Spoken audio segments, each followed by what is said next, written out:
Assalamualaikum warahmatullahi wabarakatuh.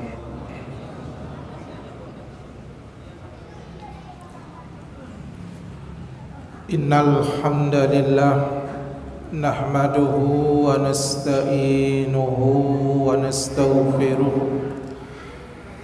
wa na'udzu bihi min shururi anfusina wa sayyiati a'malina.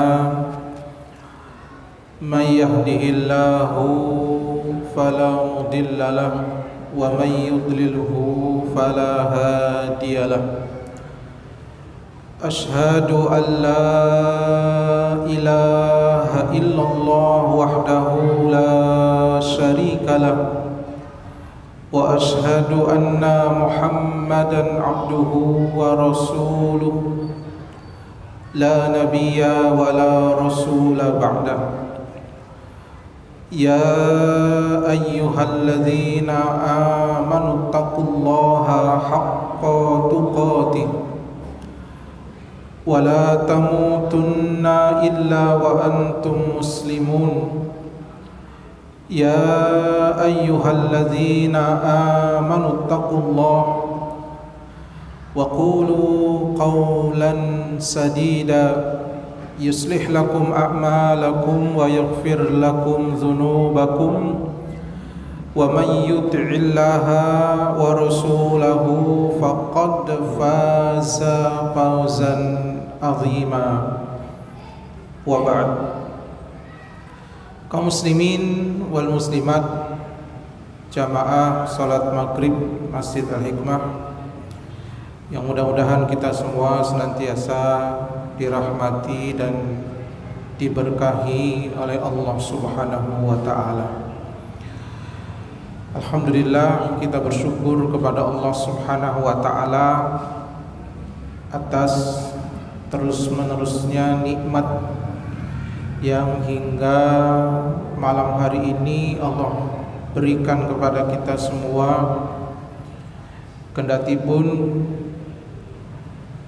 syukur yang kita lakukan atas nikmat-nikmat yang telah kita dapatkan masih sangat jauh dari sempurna. Namun demikian Allah masih berkenan dengan banyaknya kelalaian-kelalaian kita, masih berkenan untuk mengaruniakan kepada kita nikmat-nikmatnya. Mudah-mudahan kita senantiasa diberikan kesadaran untuk dapat mengakui banyaknya nikmat-nikmat tersebut, sehingga dengan pengakuan itu bisa menghantarkan kita untuk mensyukurinya. Oleh karena itu Rasul sallallahu alaihi wasallam telah mengajarkan kepada kita satu bentuk zikir yang hendaknya diamalkan dan dipraktekkan, dibaca setiap pagi dan petang, yaitu Sayyidul Istighfar. Di antara lafaz-lafaz yang terdapat di dalam Sayyidul Istighfar, di samping intinya adalah permohonan ampun kita kepada Allah Subhanahu wa taala, tetapi sebelum itu ada kalimat yang berbunyi Abu'u laka bi ni'matika alayya. Di samping juga ada kalimat wa abu'u laka bi dzambi. Makna abu'u laka bi ni'matika alayya, aku akui semua nikmat yang telah Engkau berikan kepadaku. Jadi meskipun mungkin belum sepenuhnya kita mensyukuri, tapi di sini ada pernyataan kita, pengakuan akan nikmat-nikmat. Dan dari pengakuan ini mudah-mudahan kita akan diberikan kekuatan untuk mensyukurinya. Karena kalau mengakui saja tidak, bagaimana akan bersyukur? Orang bersyukur, berterima kasih karena merasa ada orang yang memberikan sesuatu bagi dirinya. Bagaimana orang akan berterima kasih sementara dia tidak merasa mendapatkan sesuatu itu dari orang lain? Maka pengakuan mendapatkan sesuatu ini akan mendorong orang berterima kasih. Nah, demikian pula pengakuan kita bahwa Allah telah memberikan nikmat kepada kita, ini akan mendorong kita untuk bersyukur kepadanya. Ini kita baca pagi ba'da subuh dan petang hari ba'da asar dalam rangkaian Sayyidul Istighfar yang sampai-sampai Rasulullah SAW memberikan jaminan, siapa yang membaca Sayyidul Istighfar ini di pagi hari, wa mata qabla an yumsi, baca di pagi hari dan meninggal sebelum datangnya waktu sore, mungkin di waktu duha, mungkin di waktu siang, sebelum waktu asar tiba, dakhalal jannah, maka dia pasti akan masuk jannah. Demikian pula siapa yang membaca Sayyidul Istighfar ini di malam, di sore hari, wa mata qabla an yusbih, dan meninggal dunia sebelum datangnya waktu subuh, dakhalal jannah, dia pun akan masuk jannah. Nah, ini kalau kita baca setiap pagi dan petang setiap hari, maka 24 jam kita itu mendapatkan jaminan jannah dari Allah Subhanahu wa taala. Di samping inti Sayyidul Istighfar itu adalah permohonan ampun kepada Allah atas dosa-dosa yang telah kita lakukan. Maka jamaah rahmatullah, jangan lupakan zikir ini dalam rangkaian zikir pagi dan petang kita. Bagi yang belum hafal bisa melafadzkannya dengan membaca, ya, baca dari buku-buku doa yang ada, atau mungkin fotokopi selembar dikantongi kalau nanti mau sholat subuh dibawa, ya, atau mungkin dibuat screenshot di HP-nya supaya mudah nanti setelah sholat dilihat, dibaca dan dihafalkan. Kalau sudah hafal tentu akan lebih mudah lagi, tinggal bagaimana istiqomah melazimi membacanya. Mudah-mudahan itu menjadi wasilah, sarana, menjadi amalan yang kelak ketika kita meninggal dunia, jaminan surga itu sudah kita dapatkan. Para jamaah rahimakumullah, kita masih membahas perihal tentang doa.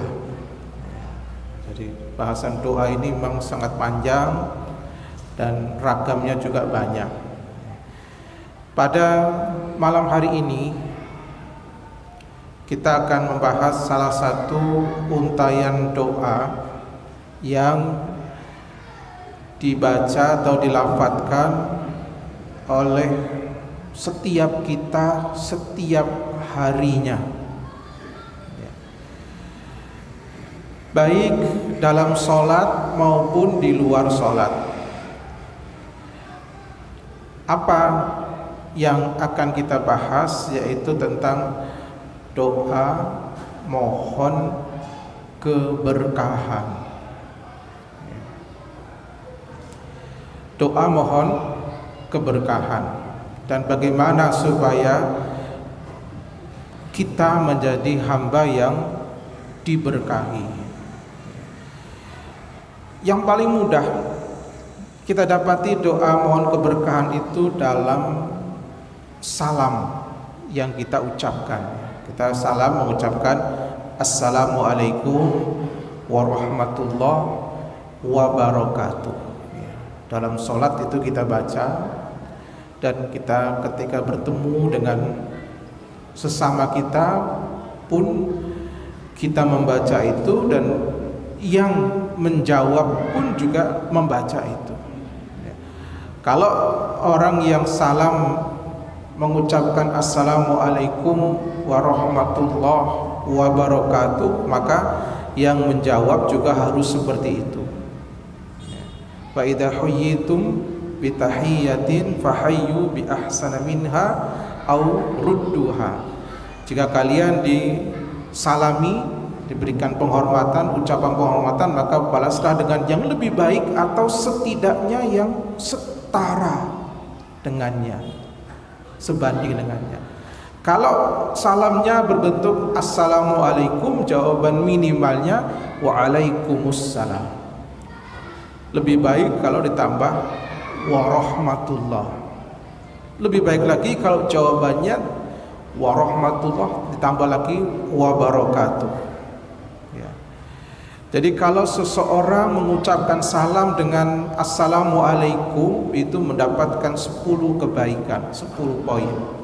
Ya. Ditambah warahmatullah 20 poin, ditambah wabarakatuh itu menjadi 30 hasanah. Ya. Jadi ada tambahan kata diiringi dengan tambahan kebaikan. Jadi tidak sama antara orang yang melafadzkan assalamualaikum saja dengan assalamualaikum warahmatullah. Hanya tambahan warahmatullah ini lipatannya 100%. Jadi 10 menjadi 20. Maka kalau disalami dengan assalamualaikum warahmatullah, aurudduhanya, jawaban minimalnya ya waalaikumsalam warahmatullah. Tidak boleh waalaikumsalam saja.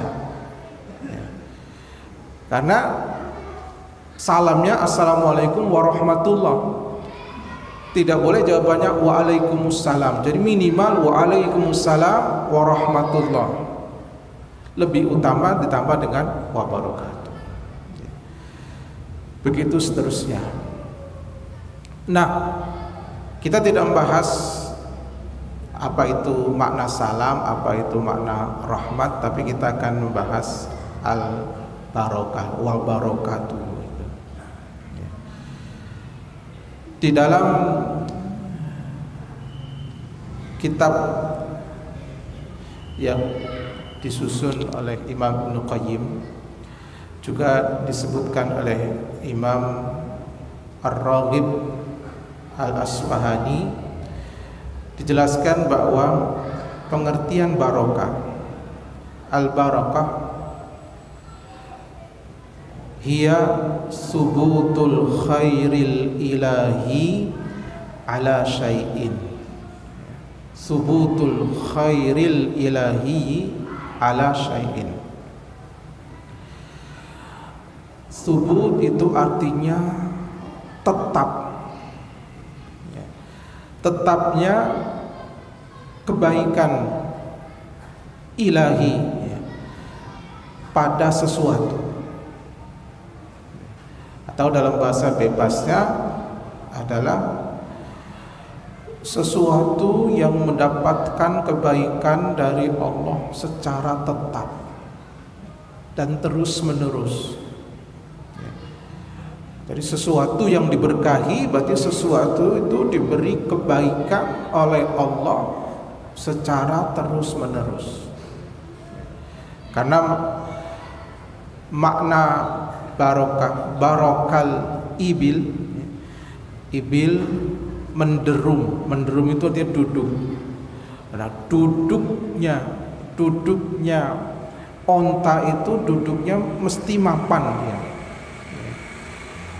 Mesti mapan. Jadi kalau onta duduk, duduknya dia akan mapan, tetap, tidak setengah-setengah. Jadi itu akar kata dari barokah, dari kata-kata barokal ibil.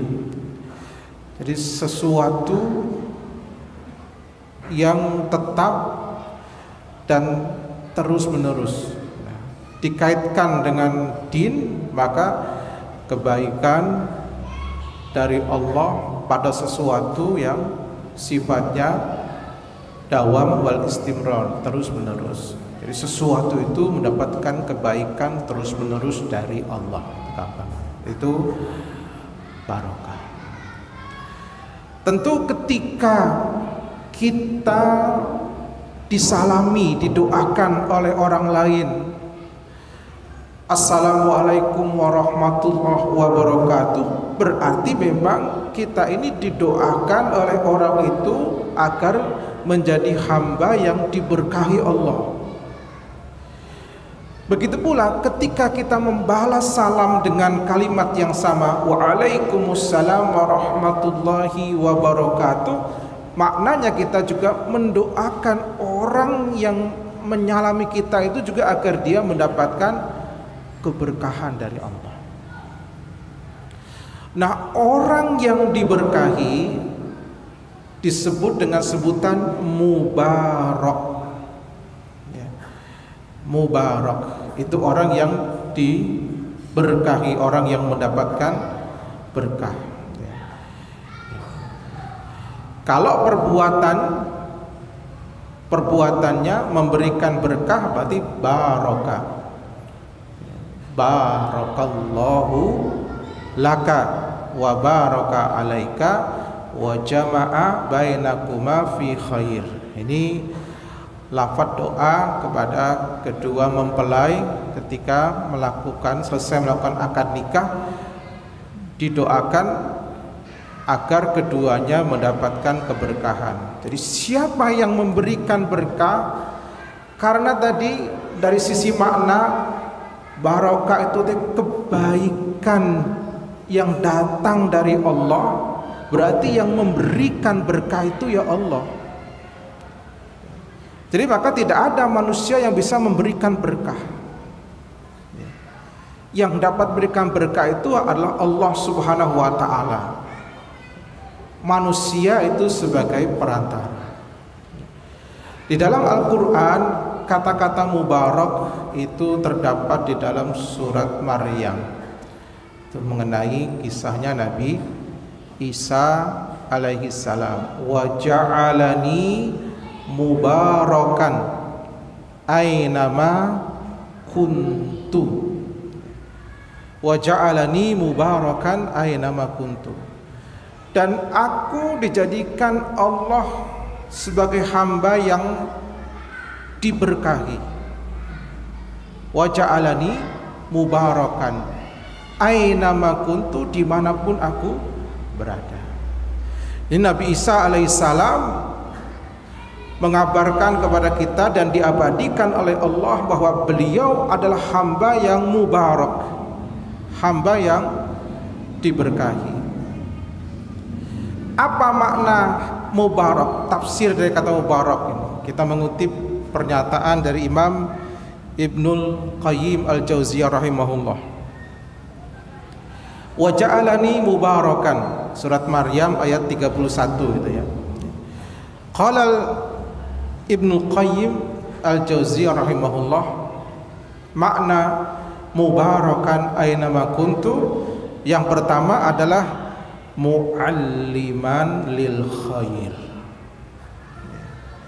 Mubarak, orang yang diberkahi, adalah orang yang selalu mengajarkan kebaikan kepada orang lain. Jadi mubarak adalah orang-orang yang hidupnya digunakan untuk mengajarkan kebaikan kepada orang lain, sekalipun tidak harus menjadi seorang guru. Jadi jangan dibatasi mu'alliman lil khair ini harus profesinya seorang guru, seorang ustadz, seorang kiai. Nanti kalau dibatasi itu berarti orang yang dapat berkah itu sangat terbatas. Peluangnya hanya orang-orang tertentu. Tapi siapapun yang mengajarkan kebaikan, meskipun kebaikan yang diajarkan itu hanya satu ayat, karena Rasulullah SAW bersabda, "Ballighu anni walau ayat." sampaikan dariku, meskipun hanya satu ayat. Dari hadis ini para ulama mengatakan nisabud da'wati ayat. Batasan minimal seseorang itu diperkenankan untuk berdakwah, menyampaikan ilmu dan kebaikan itu ketika dia memahami satu ayat. Jadi tidak harus memahami seluruh ayat Al-Quran baru berdakwah. 6.000 berapa jumlahnya ayat Al-Quran? 6.666. Dari dulu angkanya itu yang paling gampang ya. 6.236 ayat. Nah, kalau orang baru boleh berdakwah, menyampaikan kebenaran setelah menguasai 6.236 ayat, mungkin hanya beberapa gelintir saja orang itu menjadi orang yang mubarak. Tapi ternyata Rasul tidak. Rasul mengatakan balighu anni, sampaikan dariku walau ayat, meskipun engkau hanya menguasai satu ayat. Tapi yang disampaikan itu ayat yang dikuasai itu. Jangan menguasai satu ayat tapi yang disampaikan ayat yang tidak dikuasainya, maka akan keliru dalam menyampaikan. Jadi makanya untuk menjadi muallimal khair ini yang penting kita paham satu ayat dan menyampaikannya pun tidak mesti dalam forum. Dakwah itu tidak mesti di atas mimbar pada kerumunan orang yang banyak. Itu hanya salah satu bentuk dakwah. Tapi dakwah juga menyampaikan kebaikan kepada satu orang. Seorang ibu mengajarkan kebaikan kepada anaknya, itu dakwah. Cara duduk yang benar, cara makan yang benar, cara wudhu yang benar, cara bersikap kepada orang yang lebih tua diajarkan oleh ibu kepada anaknya, itu sudah dikatakan muallimul khair, mengajarkan kebaikan. Yang demikian berpotensi untuk menjadi mubarak, orang yang diberkahi. Itu yang pertama. Yang kedua, da'iyan ilallah, menyeru kepada Allah. Jadi menyeru kepada Allah, da'iyan ilallah. Baik menyeru bil qaul au bil lisan, baik menyeru dengan ucapan atau menyeru dengan perbuatan, dengan tingkah laku, mencontohkan tingkah laku yang baik. Jadi sebagaimana mengajar tadi tidak harus seorang guru dikatakan mengajarkan kebaikan, maka berdakwah pun tidak harus seorang dai yang menyampaikan ceramah di atas podium ataupun mimbar. Karena para ulama membagi dakwah itu ada dua, satu bil qaul, yang kedua bil hal. Nah, bil qaul itu ya ceramah, khutbah, kajian, itu dakwah bil qaul. Tapi ada dakwah bil hal. Dakwah bil hal itu contoh mudahnya misalnya seorang bapak membiasakan diri sholat berjamaah di masjid. Ini sebetulnya bagian dari dakwah bil hal. Siapa yang didakwahi? Bisa jadi yang didakwah itu adalah anak-anaknya sendiri. Jadi tanpa diajak, anak ini diberi contoh, orang tua memberi contoh tentang melakukan kebaikan. Yang kedua bisa jadi itu dia sedang mendakwahi lingkungannya. Orang ke masjid kan akan dilihat orang, oh bapak itu ke masjid, subuh dilihat ke masjid, duhur, asar, maghrib, isya dan seterusnya. Dia mungkin belum mengajak, tapi dia berangkat ke masjid disaksikan oleh orang-orang, itu bagian daripada dakwah bil hal. Mungkin satu saat ada orang yang kemudian ikut bersamanya ke masjid. Jadi contoh-contoh perilaku baik yang dilakukan seseorang di hadapan orang lain, ini bagian daripada dakwah bilhal, da'iyan ilallah. Yang begini berpotensi akan menjadi orang yang mendapatkan keberkahan dari Allah. Yang ketiga, muzakkiran bihi. Orang yang diberkahi adalah orang yang senantiasa mengingatkan seseorang kepada Allah Subhanahu wa ta'ala, memberikan nasihat. Nasihat ketika ada temannya yang suka menggunjing, membicarakan keburukan orang lain, mengganggu orang lain, diingatkan supaya tidak seperti itu.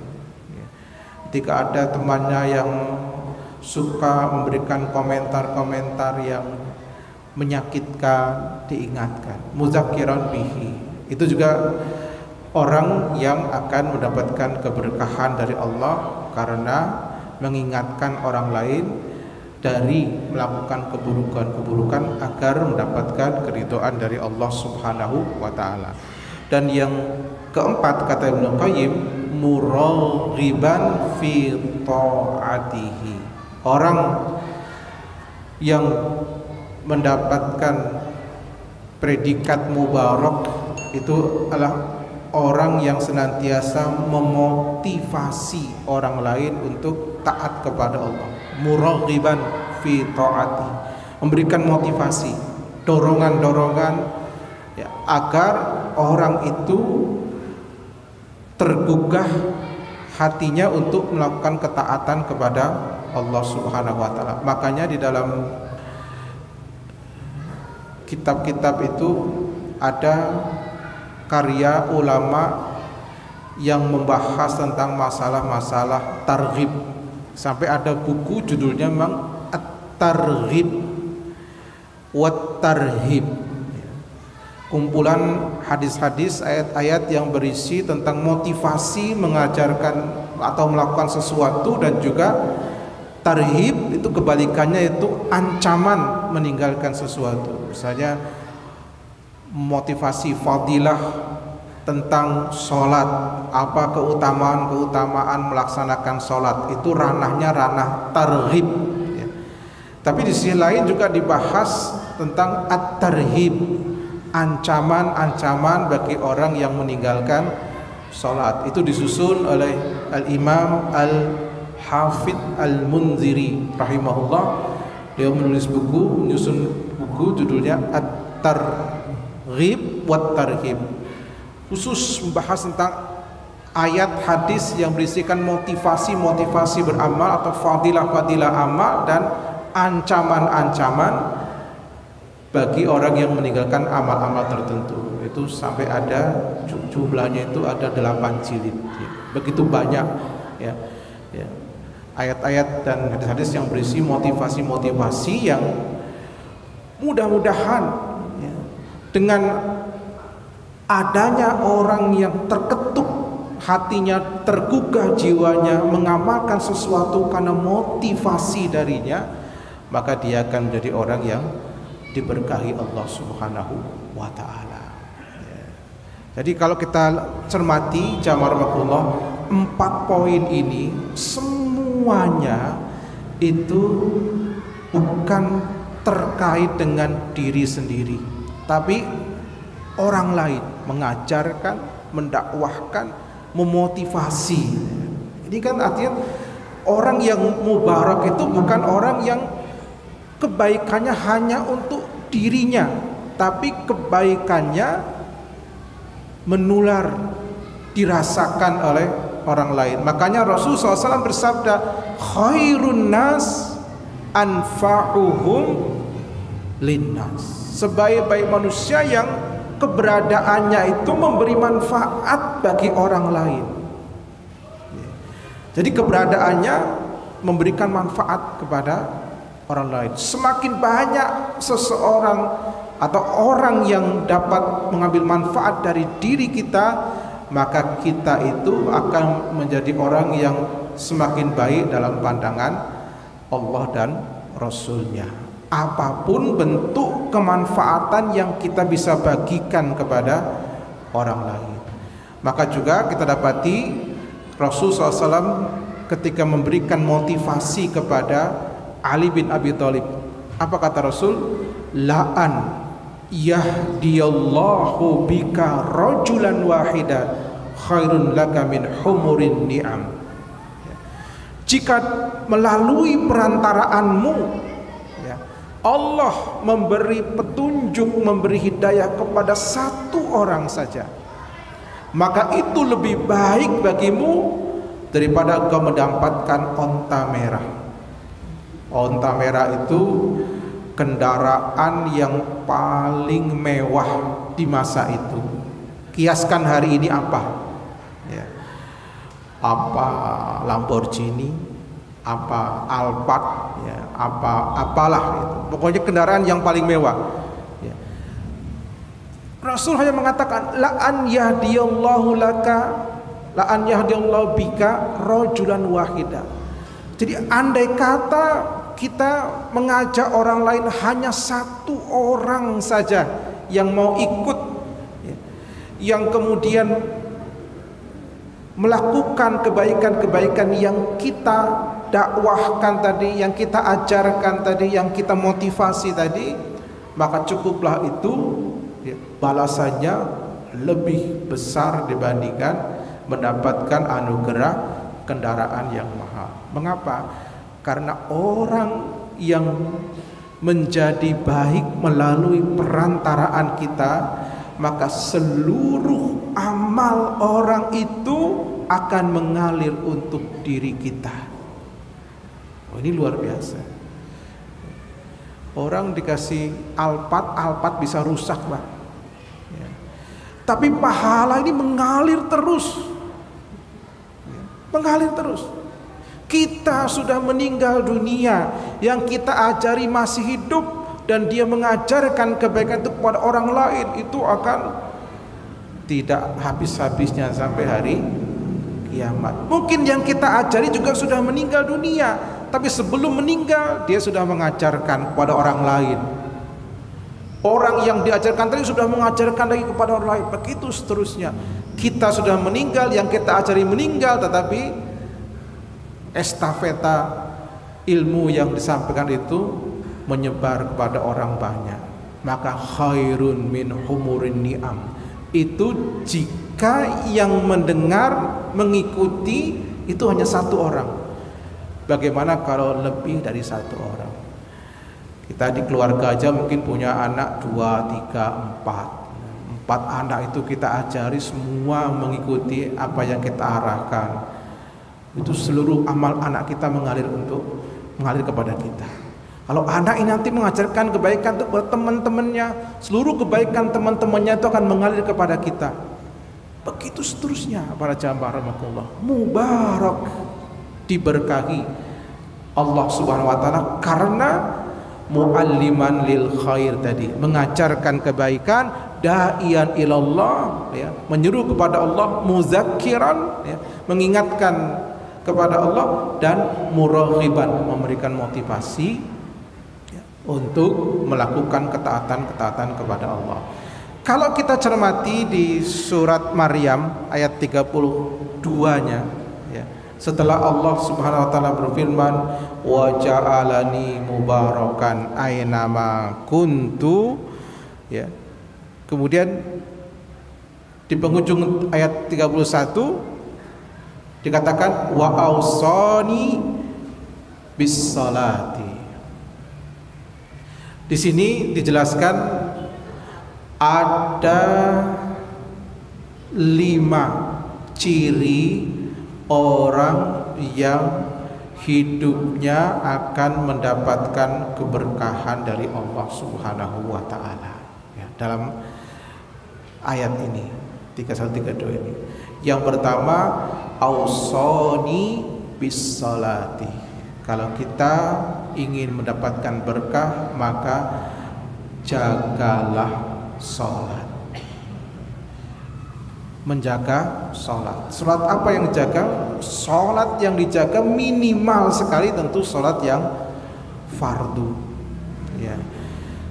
Orang yang menjaga salat Andai kata yang dijaga itu sholat fardu saja, dia akan dapatkan kebaikan dunia dan akhirat. Apalagi kalau dia di samping menjaga sholat fardu, dia menjaga sholat sunnah, itu akan lebih banyak lagi kebaikan-kebaikan yang akan didapatkan. Makanya wajar kalau kemudian sholat itu menjadi amalan penentu nasib seseorang di akhirat nanti. Awwalu ma yuhasabu bil abdu yaumal qiyamati as-salah. Dalam hadis riwayat Imam As-Suyuti dalam Jami' As-Shaghir, perkara yang pertama kali yang akan Allah hisab dari hamba-hambanya di hari kiamat adalah as-salah. Dan sholat ini ditegaskan sholat fardu ya, sholat fardu, sholat yang 5 waktu, subuh, duhur, asar, maghrib, isya. Ini yang menjadi penentu ya. Adapun nafilah itu tambahan. Makanya dalam hadis qudsi ya, Allah berfirman kepada malaikat, unduru ila salati abdi ya. Wahai malaikat, lihatlah bagaimana salat hambaku. In kanat tamatan kutibat lahu tamah. Kalau memang salat 5 waktunya itu bang dikerjakan semua sempurna, catat dia dapat nilai yang sempurna. Tapi kalau tidak ini mungkin banyak masbuknya ya, banyak tidak khusyuknya dan lain sebagainya lah. Dikerjakan tapi tidak sempurna. Kalau tidak sempurna, kata Allah, wahai para malaikat, lihat, hallahu min nawafil, adakah hambaku itu punya tabungan solat sunnah, fatuk minu biha faridotah, yang dengan itu dapat menyempurnakan kekurang sempurnaan sholat fardunya. Jadi andai kata seseorang menjaga sholat fardu saja, dia sudah akan selamat. Tapi kalau lebih daripada itu, menjaga juga sholat nafilah, maka peluang selamatnya akan lebih besar lagi. Ausani bis salat. Jadi wasiatnya adalah kalau ingin menjadi orang yang mubarak, diberkahi, yang pertama jagalah salat. Yang kedua wazzakat, menunaikan zakat. Zakat ini hak harta. Jadi orang-orang yang hartanya sudah mencapai 1 nisab.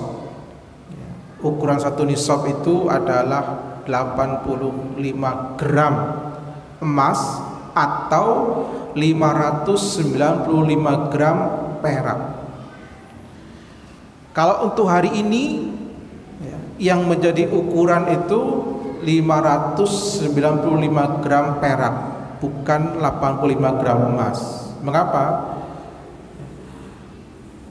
Kalau di zaman Rasul dulu 85 gram emas itu setara dengan 595 gram perak, 200 dirham.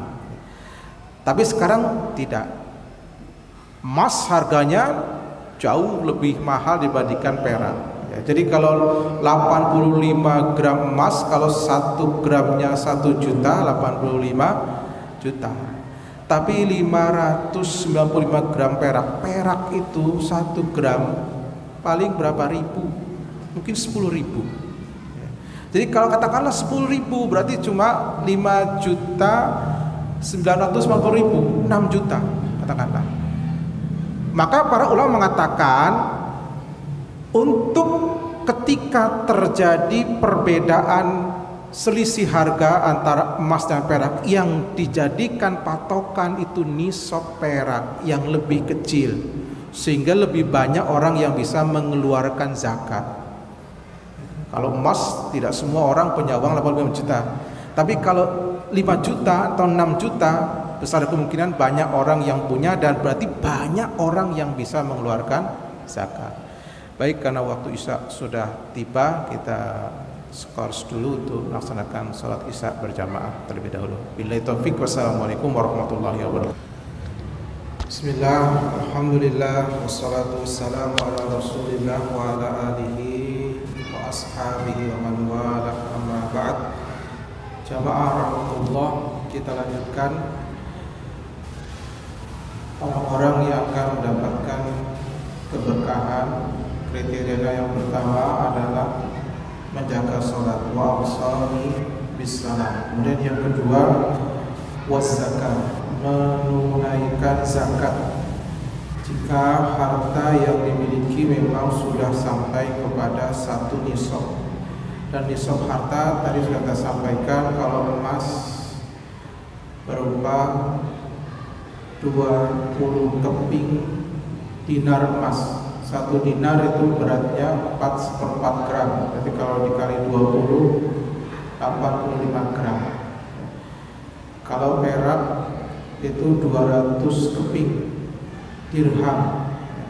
200 keping dirham itu kalau berat ada 595 gram. Dan mayoritas atau kebanyakan ulama menyatakan kalau terjadi perbedaan harga di antara emas dan perak ini, maka didahulukan zakat dengan nominal yang lebih rendah. Hari ini yang lebih rendah adalah harga perak. Harga perak tadi saya buka searching itu ada 8.900 rupiah per gram per hari ini. Jadi 8.900 dikali 595 gram. Itulah nisab zakat harta yang ditunaikan untuk ukuran hari ini. Jadi ya kalau diuangkan kurang lebih 5 jutaan. Jadi kalau kita punya uang senilai 5 juta rupiah, itu sudah 1 tahun dalam genggaman tangan kita, maka dikeluarkan zakatnya 2,5% dari 5 juta, berarti 125.000 rupiah. 10 juta berarti 2,5%-nya 250.000 rupiah. Sangat sedikit sebetulnya nominal itu, karena dikeluarkannya hanya setahun sekali. Tapi kalau ini tidak dikeluarkan akan menjadikan hidup kita tidak mendapatkan keberkahan. Maka masing-masing dari kita hendaknya menghitung harta yang dimiliki. Ibu-ibu juga menghitung emas dan perak yang dimiliki, perhiasan-perhiasannya. Itu dizakati setiap tahun, dikeluarkan 2,5%-nya. Yang punya tabungan-tabungan juga dizakati 2,5%-nya per tahun, agar kita hidupnya mendapatkan keberkahan dari Allah. Karena kalau tidak, walladzina yaknizuna adh-dhahaba wal-fiddata wa la yunfiqunaha fi sabilillah abashshirhum bi'adzabin alim. Allah sudah memberikan ancaman dalam surat At-Taubah. Orang-orang yang menyimpan emas dan perak, menyimpan perhiasannya dan tidak mengeluarkan zakatnya, maka berikan kabar gembira kepada orang-orang itu dengan azab yang pedih. Ini kalau tidak mau mengeluarkan zakat. Jadi hidupnya tidak diberkahi, di akhirat akan terancam mendapatkan azab. Awsani bis salati waz zakati ma dumtu hayyan. Jadi sepanjang hayat, menjaga salat itu sepanjang hayat, mengeluarkan zakat sepanjang hayat, selama harta itu memang sudah sampai kepada satu nisab. Yang ketiga, wa barram biwalidati, agar hidup kita mendapatkan keberkahan dari Allah, hendaknya menjadi anak yang berbakti kepada orang tua. Jadi sebagaimana amalan yang paling ditekankan oleh Allah setelah bertauhid adalah berbakti kepada orang tua. Wa'budullaha wa la tusyriku bihi syai'an wa bil walidaini ihsana. Jadi setelah perintah untuk bertauhid, perintah kedua itu perintah berbakti kepada orang tua. Jadi makanya berbakti kepada orang tua itu sangat penting. Bahkan sampai Rasul mengatakan ridho Rabbi fi ridhol walid. Dalam lafaz lain fi ridhol walidain. Wa sukhtur Rabbi bi sukhtil walidain. Ridho Allah itu tergantung pada keridhaan orang tua. Jadi selama orang tua tidak meridhoi kita, Allah tidak akan ridho dengan kita. Ya tentu keridhaan orang tua ini terkait dengan perkara-perkara yang ma'ruf, bukan perkara-perkara yang mungkar dan mengandung unsur maksiat. Selama itu ma'ruf dan orang tua tidak meridhoi, Allah tidak akan ridho kepada kita. Jadi untuk mendapatkan keberkahan dalam hidup kita sebagai anak hanya berbakti kepada orang tua. Disebutkan dalam kitab Al-Adabul Mufrad yang disusun oleh Imam Al-Bukhari rahimahullah. Kitab ini kalau tidak salah juga dikaji di kajian 8 pagi atau pagi. Al-Adabul Mufrad disebutkan dari Atha bin Yasar radhiyallahu ta'ala anhu. Beliau mengatakan ada seseorang yang datang kepada Abdullah bin Abbas. Jadi laki-laki ini datang kepada Ibnu Abbas, kemudian dia curhatlah pada Ibnu Abbas. Apa yang dicurhati?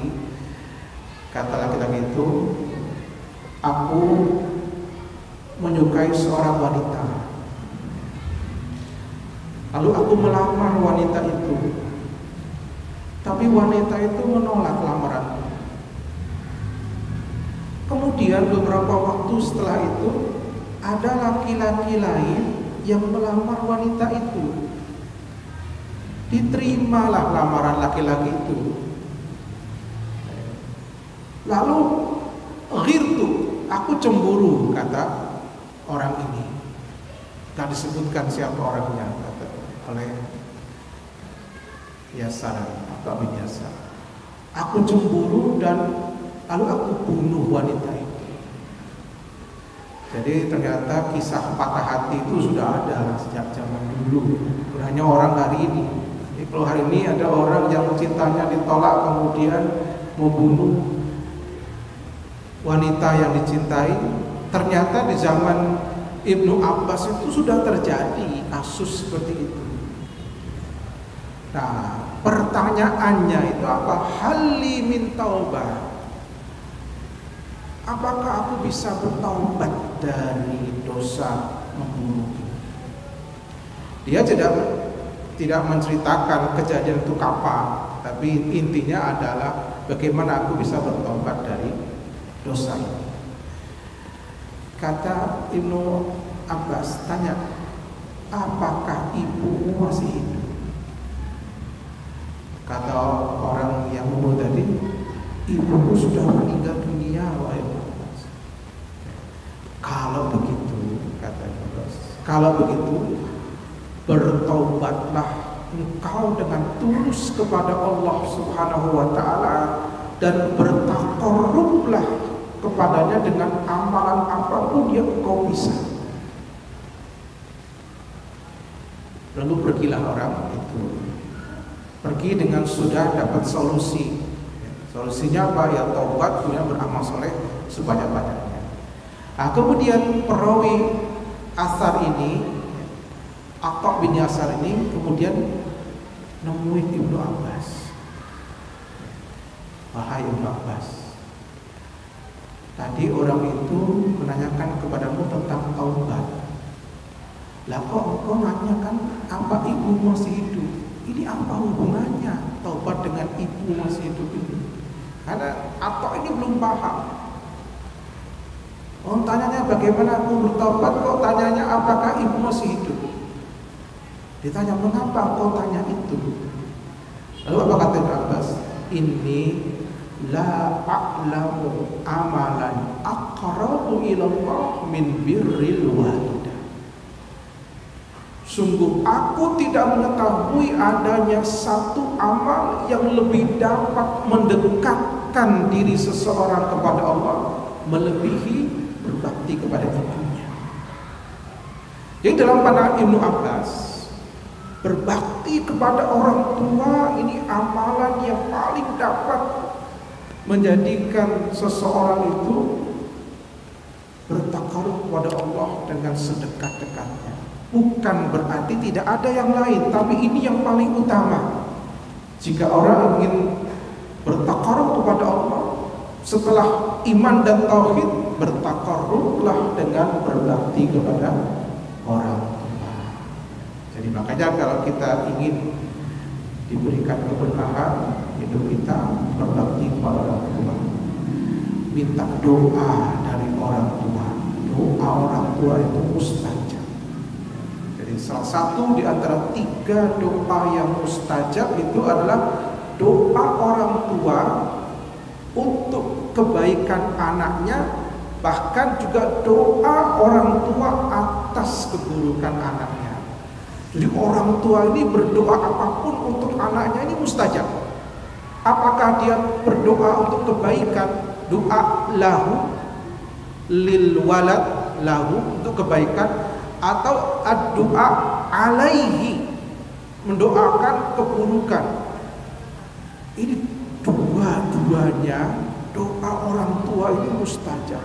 Ada sebuah kisah nyata, seorang ibu yang ketika ada anaknya, dia ingin menjadi tentara, minta izin kepada ibunya. Tapi kasus ini bukan di Indonesia, di luar sana. Ingin minta izin ke orang tuanya, ibunya ini tidak mengizinkan anaknya ini jadi tentara. Pokoknya tidak mengizinkan. Tapi secara diam-diam anak tetap mendaftar,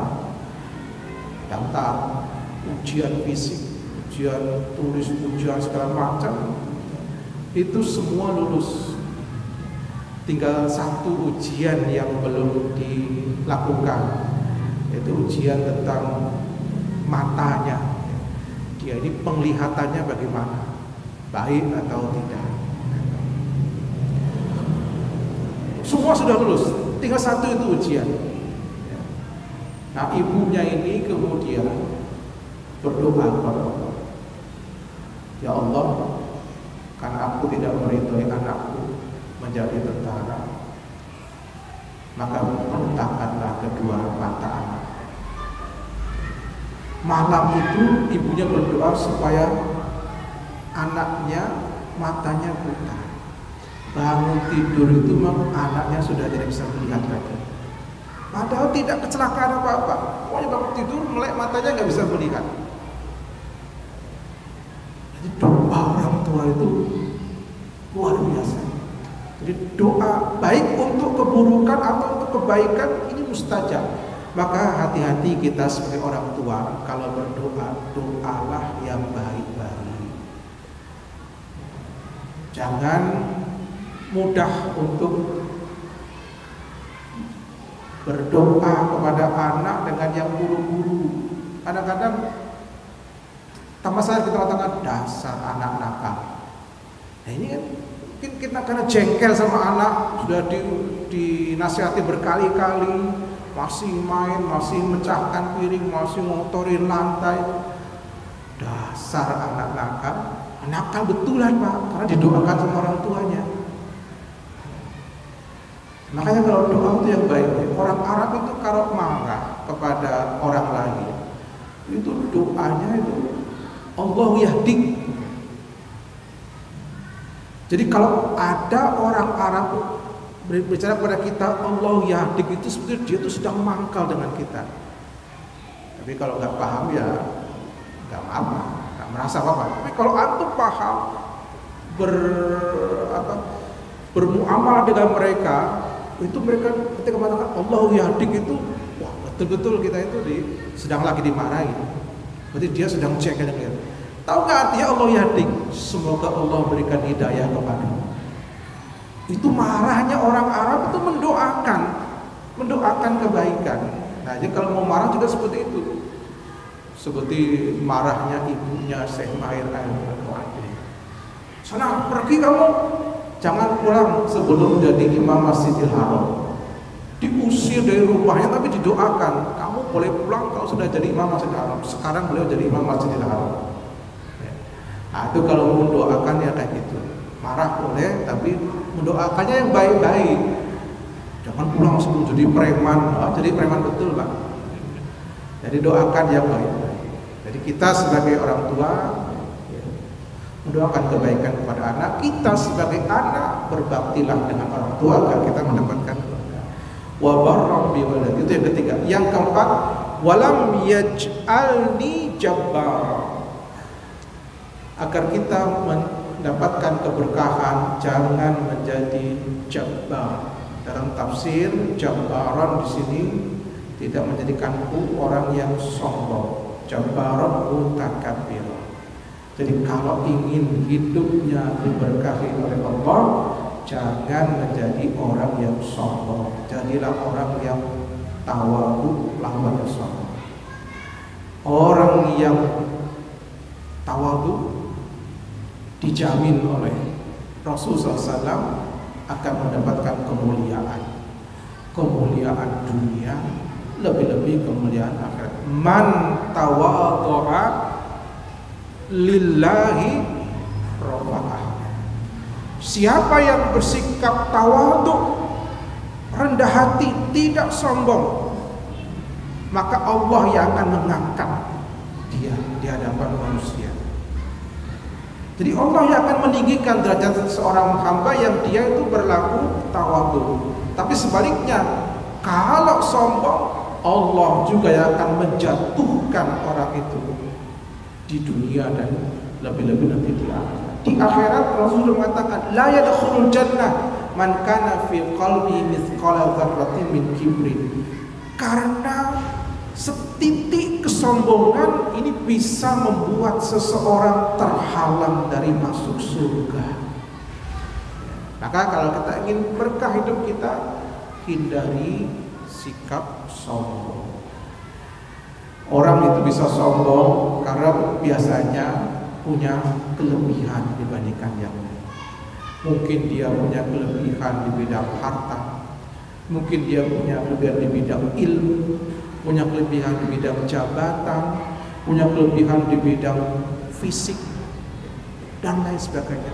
Setiap kelebihan-kelebihan yang dimiliki seseorang ini akan menjadi pintu masuk setan menjadikan orang itu sombong.